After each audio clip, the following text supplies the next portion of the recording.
الحمدللہ رب العالمین والصلاة والسلام علی سید الانبیاء والمرسلین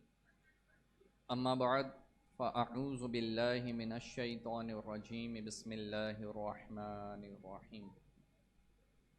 قال اللہ تبارک و تعالی فی الکلام العالی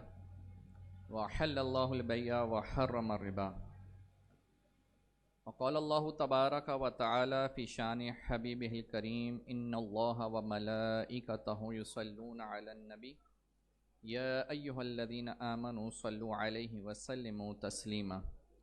اللہم صل علی سیدنا ومولانا محمد وعلی آلہ وصحبہ وبارک وسلم وصلی علیہ۔ الحمدللہ آج اسلامک فائنانس کے حوالے سے کچھ باتیں بالخصوص کنسٹرکشن انڈسٹری سے متعلق آپ احباب کے گوش گزار کروں گا۔ معزز سامعین اور سامعات، عمومی طور پر ہمارا معاشرے کا ایک رجحان ہے کہ جب بھی انسان کسی مسئلے میں پھنستا ہے، اس کو کوئی پیچیدگی محسوس ہوتی ہے تو وہ ہر اس حل کی طرف چلا جاتا ہے جو اس کو نظر آ رہا ہوتا ہے۔ اسی طرح کہ جب کنسٹرکشن انڈسٹری میں یا کوئی عام اگر ہم ایک بندے کی بات کریں کہ اگر اس کو کوئی گھر بنوانا ہو یا کوئی بلڈر ہے اور اسے کوئی کنسٹرکشن کرنی ہے اور اس کے پاس فائنانس نہیں ہے، اس کے پاس سرمایہ نہیں ہے، تو اسٹریٹ اوے جو اس کی اپروچ ہوتی ہے وہ یہ ہوتی ہے کسی بھی کنونشنل بینک کی طرف وہ متوجہ ہوتا ہے، کسی بھی ہاؤس فائنانسنگ انڈسٹری یا ہاؤس فائنانسنگ انسٹیٹیوٹ کو وہ اپروچ کرتا ہے اور وہاں سے وہ لون لے کے اپنی عمارت کو، اپنی بلڈنگ کو کنسٹرکٹ کر رہا ہوتا ہے۔ لیکن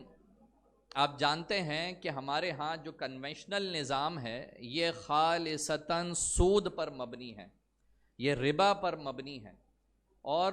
اس سود کے بارے میں اللہ تبارک و تعالی نے قرآن مجید فرقان حمید میں ارشاد فرمایا کہ وَأَحَلَّ اللَّهُ الْبَيْعَ وَحَرَّمَ الرِّبَا، کہ اللہ پاک نے تجارت کو حلال کیا اور سود کو حرام کیا ہے، اور اس کی مذمت اس قدر شدید بیان فرمائی کہ اس کا گناہ اس لیول کا قرار دیا کہ اللہ پاک نے ارشاد فرمایا فَأَذَنُوا بِحَرْبٍ مِّنَ اللَّهِ وَرَسُولِهِ، کہ جو شخص سود لینے سے رکتا نہیں ہے اور اپنے آپ کو بچاتا نہیں ہے اور سود میں مبتلا ہو جاتا ہے تو یاد رکھو کہ اس نے اعلان جنگ کر دیا اللہ اور اس کے رسول سے۔ اب آپ اندازہ کیجئے کہ جو شخص اللہ اور اس کے رسول سے اعلان جنگ کر دے اور اللہ اور اس کے رسول اعلان جنگ کے بعد اس کے مقابلے میں آ جائیں تو وہ بندہ تباہ و برباد ہو جائے گا۔ یہی وجہ ہے کہ آج ہمارے ہاں مجموعی طور پر سود کی نحوست اس قدر بڑھ گئی ہے، ہمارے ہاں مجموعی طور پر سود کی نحوست اس قدر بڑھ گئی ہے کہ ہمارا معاشرہ جو ہے وہ تنزلی کا شکار ہے۔ اب سوال یہ ہے کہ چلیں آپ نے یہ تو بتا دیا کہ یہ سود آپ نہیں لے سکتے، اب ہمارے مسئلے کو حل کون کرے گا؟ ہمیں فائنانسنگ چاہیے، ہمیں سرمایہ کاری چاہیے، ہمیں اپنے معاملات کو حل کرنا ہے۔ اس کا اندازہ آپ کس طرح کر سکتے ہیں جو ہماری دشواری پیش آ رہی ہے؟ اسلام اس کا کیا حل پیش کرتا ہے؟ تو محترم احبہ، اسلام نے اس کا حل آج سے 1450 سال پہلے پیش کر دیا تھا۔ مختلف تمویل کاری کے طریقے جو ہیں، مختلف اسلامک فائنانسنگ موڈ جو ہیں وہ پہلے ہی بیان کر دیے گئے، جن میں ایک بہت ہی مشہور و معروف جو اسلامک موڈ آف فائنانس ہے، تمویل کاری کا طریقہ ہے، وہ ہے مداربہ، کہ انسان مداربہ کی بنیاد پر آج ہماری جو اسلامک بینکنگ کی انڈسٹری ہے، اسلامک فائنینشل انسٹیٹیوٹس ہیں، وہ تمام انہی موڈز آف فائنانس پہ چل رہے ہیں جن کا تصور اور جن کی مشروعیت جناب رسول اللہ صلی اللہ علیہ وسلم نے دی تھی۔ چنانچہ ان میں ایک بہت بڑا موڈ آف فائنانس وہ مداربہ کا ہے۔ اب مداربہ کیا ہے؟ آسان لفظوں میں یوں سمجھ لیجئے کہ میں ایک بلڈنگ بنانا چاہتا ہوں، بلڈنگ بنانے کی کیپیسٹی بھی میرے پاس ہے، مین پاور میرے پاس ہے، لیکن فائنانس نہیں ہے، پیسے نہیں ہیں. تو میں مثال کے طور پر اویس صاحب جو ہیں ان کو اپروچ کرتا ہوں کہ بھائی آپ کے پاس سرمایہ پڑا ہے، آپ اپنا سرمایہ لگائیں،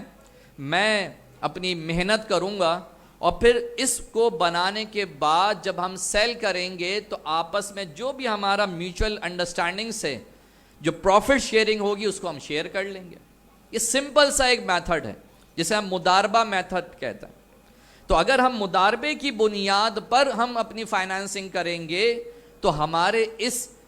فائنانسنگ کے اندر بھی، ہمارے اس کام کے اندر بھی، اور ہماری اس انڈسٹری کے اندر بھی استحکام پیدا ہوگا اور ترقی کی طرف ہم مائل ہوں گے.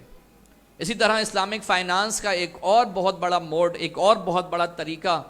وہ استثناء ہے. استثناء کیا ہے؟ آپ اپنا مٹیریل دیں، آپ اپنے جو بھی یہ اپنی مین پاور ہے وہ لگائیں، اور سامنے والا جو ہے اس کے پیسے دے دیں. تو اس طرح یہ استثناء کے موڈ پر بھی آپ فائنانسنگ کر سکتے ہیں. اسی طرح آج ہمارے ہاں جو اسلامک بینکنگ اینڈ فائنانس میں جو موڈ آف فائنانس استعمال ہو رہا ہے کنسٹرکشن انڈسٹری کے لیے، ہاؤس بلڈنگ کے لیے،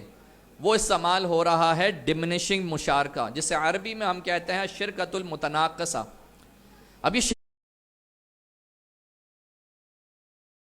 شرکت متناقصہ کیا ہے؟ اس کو میں آپ کو آسان لفظوں میں عرض کروں تو سمپل سا یہ ہے کہ مثال کے طور پر میرے پاس پلاٹ ہے، لیکن پلاٹ کے بعد اس پہ کنسٹرکشن کرنے کے لیے میرے پاس سرمایہ نہیں ہے. میں نے کسی اسلامک فائنینشیل انسٹیٹیوٹ کو اپروچ کیا، میں نے اس سے کہا کہ بھائی مجھے اس پہ کنسٹرکشن کرنی ہے، کیا ہوگا؟